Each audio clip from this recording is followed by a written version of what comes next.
สุดที่1จานมน ABC 3 แผ่นรัศมีแม่น30เซนติเมตร20เซนติเมตร10เซนติเมตรตามลำดับได้วางขนานกันและเม็ดใจกลางประกอบเป็นเส้นซื่อA กระจายแสง B และ C กันแสง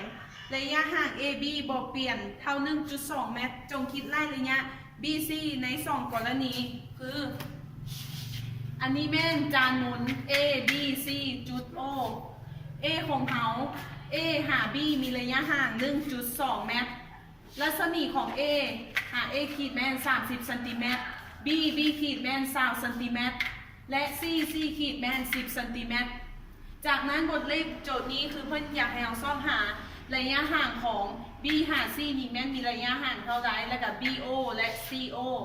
ซึ่งเขาแต้มหูได้คือ A ของเขานี้ A และ B นี่ A ของเขาเป็นวัตถุกระจายแสง B และ C ของเขานี้แม่นการแสงจากนั้นเขาสังเกตเห็นว่าแต่ A หา B นี่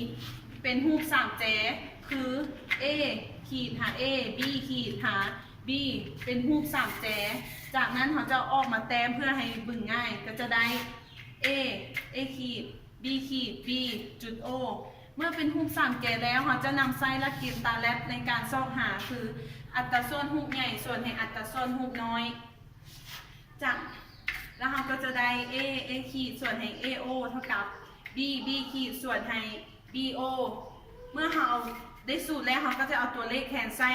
จากนั้นเราต้องการ BO เราก็จะมาถอดก็จะได้ 2,400 ส่วนแห่ง10เท่ากับ240เซนติเมตร BO ของเราเท่ากับ240เซนติเมตรจากนั้นเราจะมาสอบหา CO ของเรามาสังเกตบางรูปง่ายๆคือ B ขีดหา B C ขีดหาจุด O นี้เป็นรูป3แจเป็นรูป2รูป3แจซ่าเมื่อเป็นดังกล่าวเราก็จะออกไปแต้มเป็นรูปน้อยก็จะได้ B ขีด B C ขีด O เมื่อเป็นรูป3แจเราก็จะนำไส้หลักเกณฑ์ตาแรกคือโตที่1ก็คืออัตราส่วนรูปใหญ่ส่วนแห่งอัตราส่วนรูปน้อย